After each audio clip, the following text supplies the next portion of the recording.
네, 안녕하세요. 코난과 김태현의 오디오입니다. 오늘 저희가 리뷰할 제품은 저희 양쪽에 있는 스피커입니다. 아주 선명하게 보이죠? 검은색의 약간 칼날같이 생긴. 근데 이 스피커의 이름은 캐프의 블레이드라는 스피커고요. 블레이드 2 메타라는 스피커입니다. 정확히.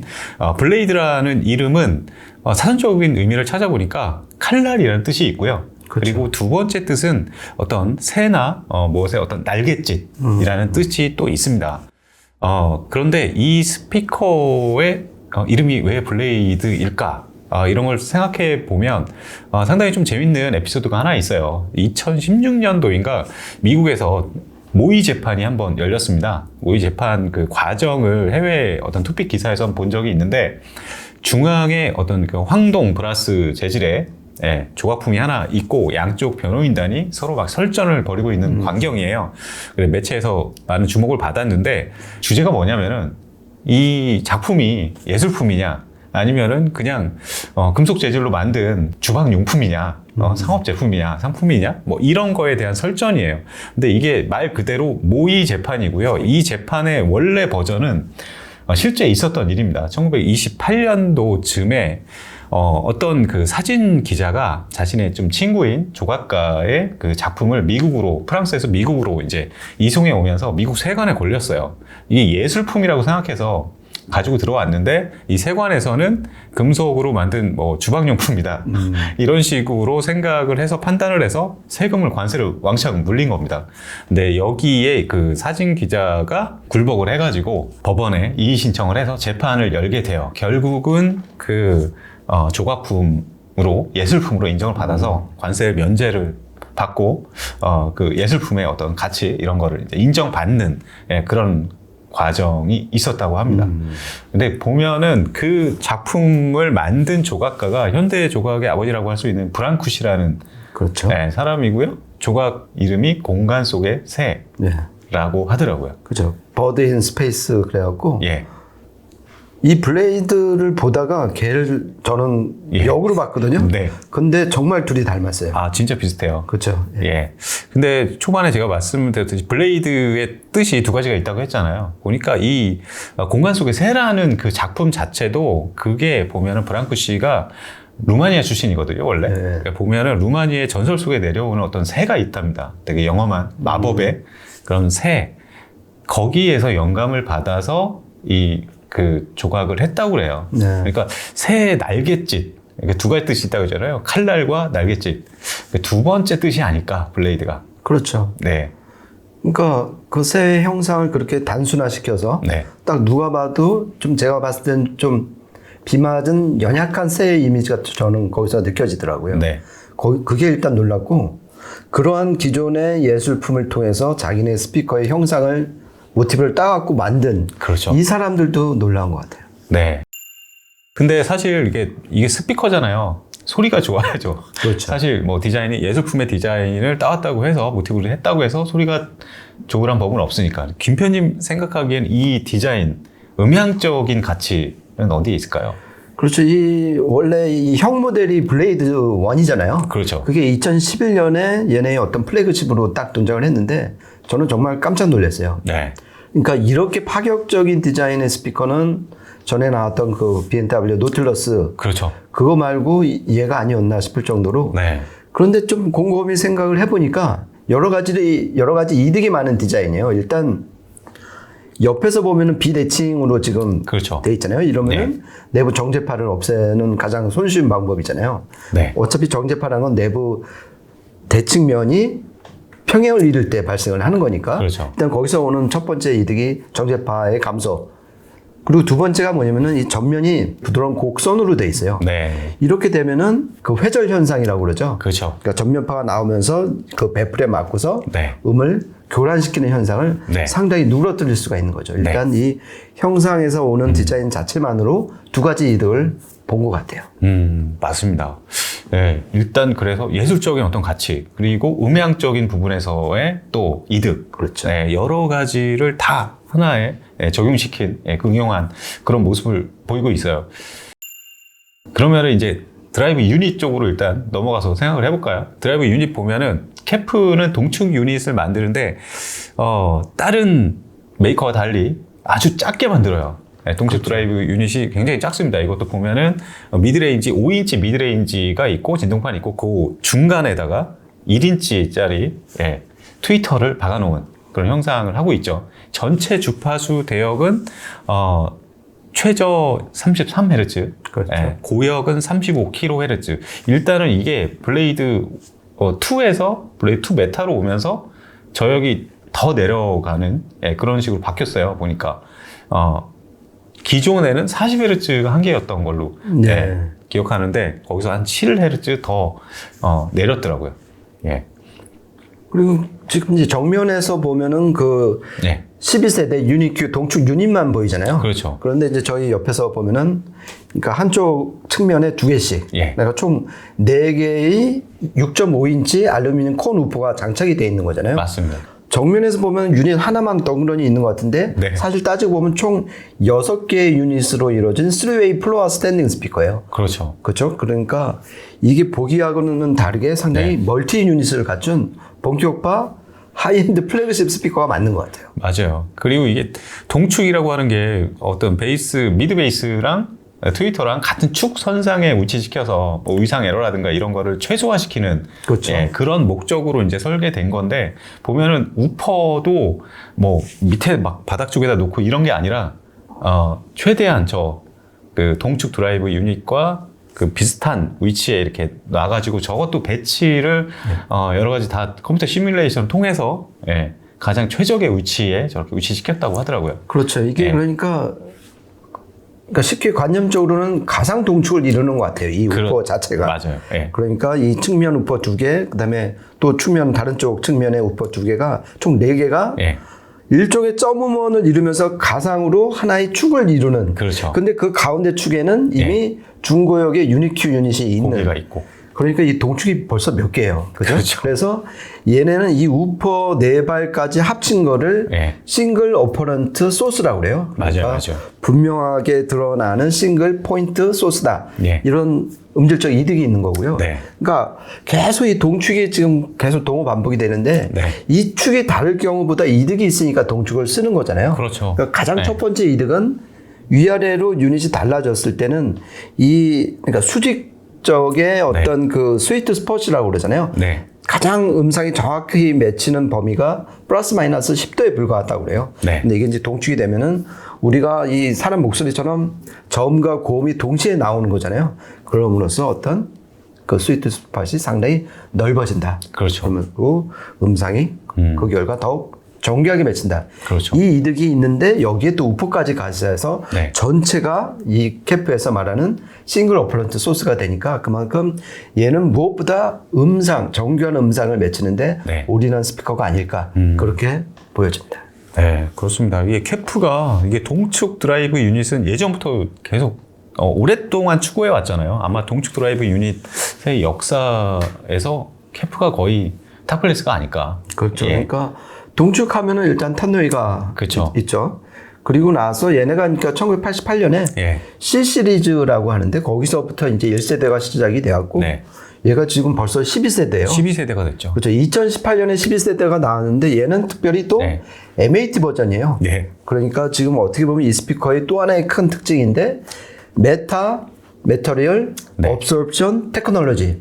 그러니까 기존에 있던 물질이지만 기존에 없던 패턴과 형상을 입혀서 그 후면파를 흡수하는 기술이 이 유니큐 동축 유닛의 트위터 후면에 박혀 있어요. 그래갖고 그 중고음에서 나오는 후면파에서 나오는 소음을 무려 99%나 흡수, 소멸하는 정말 엄청난 기술이 지금 이 유니큐에 박힌 거죠. 그렇죠.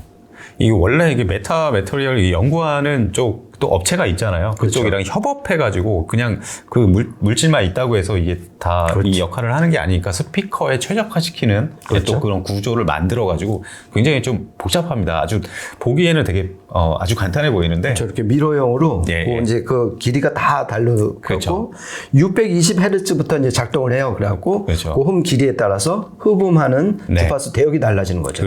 그렇게 해서 정말 아직도 믿겨지지 않는 게 어떻게 네. 99%나 네. 없애는지. 보통에 들어있는 그 흡음재가 우리나 소음 이런 거잖아요. 네. 얘네는 60%밖에 안 되는데 그렇죠. 어떻게 그런 물질을 안 쓰고 이렇게 그냥 미로형으로 두께 1.1cm의 그 흡음판을 딱 붙인 걸로 이런 효과를 얻는지 그렇죠. 사실 아직까지도 좀 믿겨지지 않는데 네. 근데 이 M8 버전이 이식이 된 유닛과 그 전 세대 모델하고 비교를 해보면 훨씬 소리가 확실히 깨끗해요. 깨끗해지. 네, 그런 걸 맞아요. 느낄 수가 있어요. 예. 그 실제로 후면파, 이게 후면 에너지를 흡수하기 위해서 각 스피커 메이커들이 굉장히 많은 다양한 방식들을 막 도입해 왔잖아요. 그쵸. 옛날에 그냥 울 같은 것도 집어 넣어서 이제 튜닝을 하기도 했고, 최근에 와서는 뭐 어떤 그 점탄성 물질 같은 거를 뭐 바른다든가 아니면 뒤에 이제 챔버를 뭐 카본으로 만들고 아니면은 가장 좀, 신박했던 거는 그 로렌스 디키가 BMW 노틸러스에서 시도했던 것. 그렇죠. 예, 지금까지도 계속 이어지고 있는 그 테이퍼드 튜브 로딩 방식이죠. 그렇죠. 뒤쪽으로 이제 챔버를 아주 계속 이제 그렇죠. 군복처럼 이렇게 쭉. 좁혀 나가면서 뒤쪽으로 자연스럽게 소멸시키는 건데 이게 해외 어디 그 리뷰를 보니까 이게 메타 디스크 정도 그런 흡음률을 이룩하려면 이게 테이퍼드 튜브로는 한 50cm까지 확장 길게 해야 그렇죠. 비슷한 그 효과를 얻을 수 있다. 그러니까 그렇죠. 이 테이퍼드 튜브 로딩 만들려면 이렇게 만들려면 그 거기에 투여되는 여러 가지 뭐 R&D라든가 여기 재료비라든가 가공비 이런 것들이 어마어마한데 그 메타 디스크는 뭐 한 1cm 남짓한 디스크 하나로 이걸 해결했으니까 그렇죠. 그 효율은 어마어마하다고 볼 수 있을 것 같아요. 예. 그리고 또 하나는 이제 베이스 우퍼. 베이스 우퍼가 한쪽당 4발씩이나 들어있는데, 예, 이게 등을 보고 있죠, 이렇게. 그렇죠. 서로. 이렇게 등을 보고 있는 이유는 뭘까요? 일단 이렇게 되면은 얘가 상식적으로 이렇게는 안 움직일 거 아니에요. 그렇죠. 이렇게 되면은 네. 인클로저도 정말 헷갈리죠. 장난이 아니겠죠. 네. 그러니까 얘네는 이렇게 움직이는 거죠. 예. 그러니까 인클로저는 가만히 있을 수밖에 없어요. 그러니까 네. 서로 그래서 이걸 포스 캔슬링이라고 그러잖아요. 예. 그러니까 작용의 힘이 반작용의 힘을 없애갖고 네. 그러니까 아무 일 없이 공지를 없애는 거잖아요. 그렇죠. 그러면 이득이 뭐냐면은 안에 보강지를 덜 넣어도 되고 예. 그러면은 안에 내부 용적이 넓어지는 효과가 있고 그렇죠. 그러면은 저음이 좀 더 밑으로 플랫하게 내려가는 아주 그냥 착착착착 그렇죠.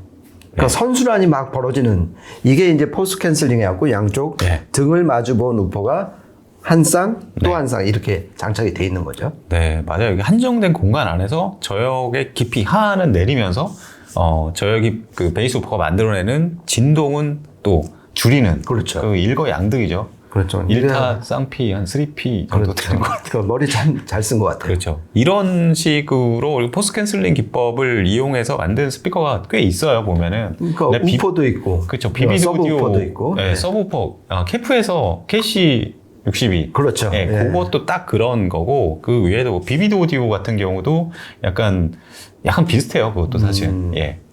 아, 그렇죠. 그 양쪽 그 밑에 있는 네. 우퍼가 서로 마주보고, 그러니까 등을 마주 대하고 있는 거죠. 네. 네. 하여튼 그런 식으로 설계돼 있고, 저는 가장 그 캐프 이 블레이드 스피커를 리뷰를 해보면서 가장 그 의문을 삼았던 게 캐프 스피커들은 동축 드라이브 유닛이 타사의 그 동축 스피커에 비해서 항상 굉장히 작잖아요. 네. 어느 구경 이상으로는 만들지를 않아요.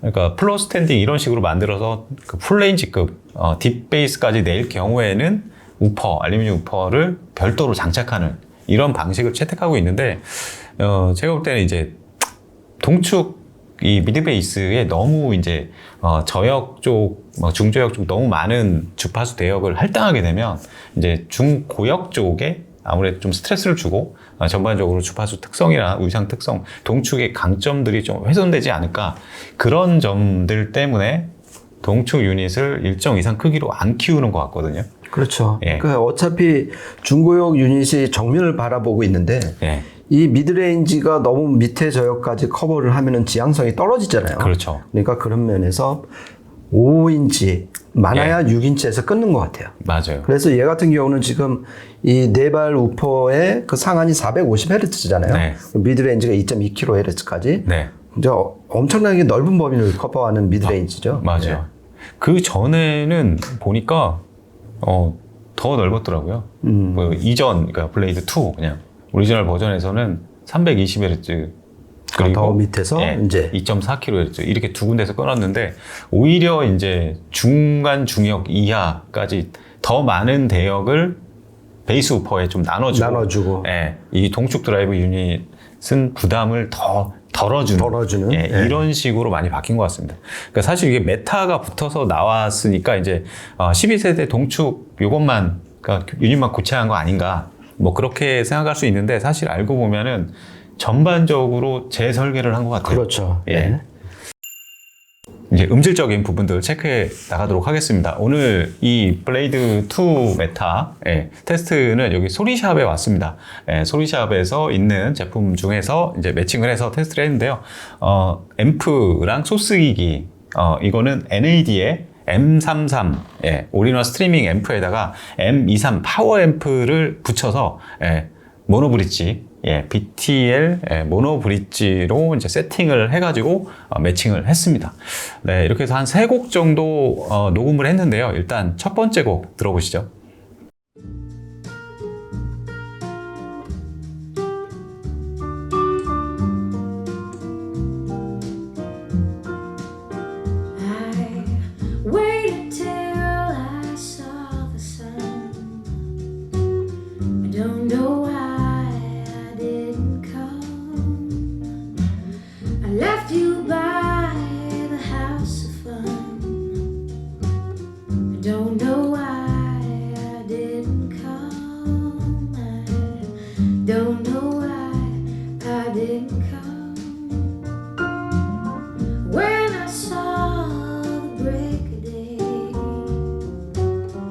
Wish that I could fly away instead of kneeling in the sand, catching teardrops in my hand.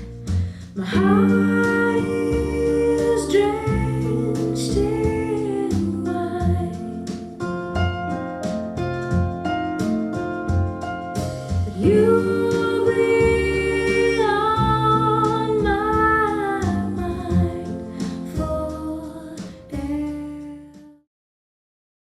첫 번째 곡은 노라 존스의 Don't Know Why. 너무 유명한 곡이죠. 이것저것 좀 듣다가 이 곡이 가장 사람들한테 익숙하게 이 스피커를 이해할 수 있는 곡이 아닐까 저는 좀 그런 생각이 들었어요. 일단은 전반적인 음상 아주 뚜렷합니다. 이 큰 스피커에서 이렇게 너무 그 빅마우스 현상 없이 그렇죠. 중앙에 또렷하게 맺히는 그 의상 특성들 그리고 음색적인 부분에서는 어떤 뭐 자체적인 착색이라든가 이건 전혀 좀 못 느껴져요 사실. 그러니까 굉장히 맑고 또렷한 명징한 이런 사운드네요. 그렇죠. 이게 지금 그 트위터 미드 우퍼 전부 다 재질이 알루미늄 콘에다가 돔이잖아요. 그렇죠. 그래서 느낌은 좀 이렇게 냉랭하고 좀 이렇게 매정한 소리일 줄 아는데 역시 이 곡 자체가 따뜻하니까 그걸 그대로 드러내주는 것 같아요. 첫 번째는 이 충분히 몸이 따뜻해지는 그 온기감이 가장 돋보였고요. 두 번째는 역시 해상력인 것 같아요. 그러니까 이게 지금 33Hz에서 35kHz 광대역이잖아요. 여기서 나오는 어느 저음, 중음, 고음 하나 놓치지 않고 하나하나 중간에 이제 눈을 감고 들어보니까 곳곳에서 악기들이 막 이렇게 펼쳐지는 거 보고서 역시 블레이드 정도 되니까 해상력이 받쳐주는구나 이렇게 잘 느꼈습니다. 그러면은 좀 더 이렇게 리듬감이 좀 중시되는 이런 곡들을 하나 녹음을 했습니다. 한번 들어보시겠습니다.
네, 이번에 들으신 곡은 이것도 뭐 굉장히 친숙한 곡이죠. 소니 롤린스의 세인트 토마스 한번 들어봤는데요.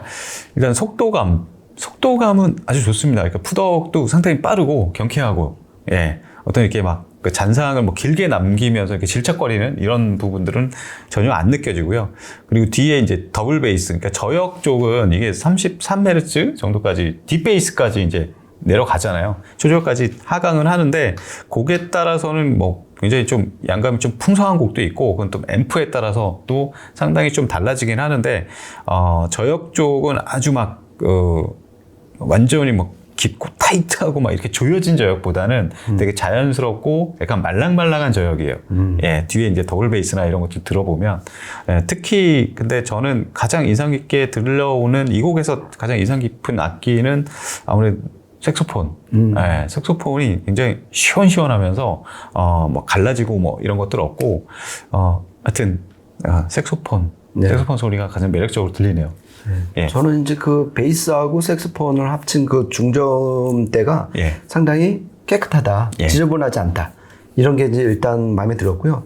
두 번째로 눈에 띄는 거는 사운드 스테이지가 상당히 넓고 깊고 무대 앞이 되게 투명했어요. 예. 그러니까 이게 바로 그 이 블레이드 이 형상 때문에 그런 것 같아요. 그게 많이 차지하죠. 그렇죠. 그러니까 중고음은 앞에 곡선 처리를 한 것 때문에 어떤 회절 현상을 없앤 거고, 예. 내부 정제파를 없앤 거는 중저음 쪽에서 피크와 딥을 없앤 거잖아요. 네. 그러니까 원래 나와야 할 중저음이 깨끗하게 그래서 드러나는 것이 아닌가. 네. 그래서 이 곡은 이 스피커 인클로저 디자인 덕을 아주 톡톡히 본 것 같습니다. 네. 그렇습니다. 그러면은 세 번째 곡 좀 대편성으로 준비했습니다. 한번 들어보시죠.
네, 세 번째 들으신 곡은 안드레스 넬슨스가 지휘하고 보스턴 심포니 오케스트라가 연주한 쇼스타코비치 교향곡 10번 중에서 2악장 들어봤는데요. 이게 거의 막 헤비메탈 같은 네, 굉장히 막 빠르고 정말 엄청 웅장한 이런 악곡을 보여주는데, 저는 기본적으로 속도감 정말 좋아요. 네. 아주 빠르고 잔상도 많이 안 남기면서 아주 뚜렷하게 강약 구분이 아주 명확하게 되는 그렇죠. 그런 사운드였고, 그리고 음장 부분에서도 사실 이제 블레이드 1으로 올라가면은 훨씬 더 커지긴 하는데, 사실 일반 가정에서는 이게 더 잘 어울릴 것 같아요. 네. 그리고 이 정도의 이제 사이즈가 되면 우리가 공간 음향 이런 것들을 얘기할 때 이게 횡축, 종축 뭐 이렇게 얘기하잖아요. 뭐 이런 것들 X, Y, Z 뭐 이렇게 얘기하는데, 이 어떤 높이감, 이런 대편성 곡을 들을 때는 뭐 좌우의 스케일, 그다음에 깊이, 그다음에 높이까지 그렇죠. 표현됐을 때 가장 좋은데, 이제 높이도 이제 딱 이게 표현이 좀 되는 그렇죠. 이제 부분입니다. 예. 그렇죠. 그러니까 스피커가 어느 정도 이제 그래서 비싼 스피커들이 대부분 그렇죠. 키가 크잖아요. 그치. 현실의 그 음악과 예. 이제 좀 유사한 그 공간감을 내주기 때문에. 그렇죠. 예. 그러니까 조그만 스피커들 나름 매력이 있지만은 예. 어차피 위 공간은 놀리는 거잖아요. 그렇죠. 거기서 예. 어떤 스케일에 그러니까 평상시에 모르는데 이렇게 좀 이 정도 급, 그리고 이제 플래그십 정도 뭐 2m 되는 스피커에서 네. 느껴지는 그 위압감은 네. 바로 이 윗공간을 이 얼마나 음장이 활용하느냐. 지배를 하니까 네. 그게 딱 잡혀든 것 같고요. 이 곡에서는 저는 이 MAT 느낌이 많이 들었어요. 아, 네. 그러니까 되게 촉촉하고 아주 빠른 걸음으로 좀 진군하는 그런 음악이잖아요. 네, 네. 그런데 그러면서도 무대 배경은 되게 조용했어요.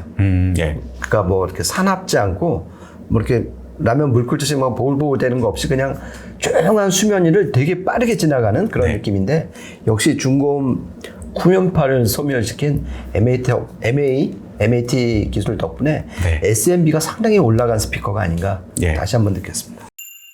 오늘 이렇게 해서 캐프의 블레이드 2 메타, 브랑쿠 씨의 공간 속의 새에서 조각품에서 영감받은 디자인, 그리고 그뿐만 아니라 그 음향적으로 굉장히 잘 조율된 그런 인클로드 디자인과 그리고 캐프의 독보적인 동축 드라이브 유닛으로 만들어진 플래그십 라인업 중에 두 번째 서열에 있는 이 블레이드 2 메타에 대해서 알아보는 시간을 가졌습니다. 저희가 준비한 시간은 여기까지고요. 다음에 또 재밌는 계기로 찾아뵙도록 하겠습니다. 지금까지 코난과 김태원의 오디오 월드였습니다. 감사합니다. 고맙습니다.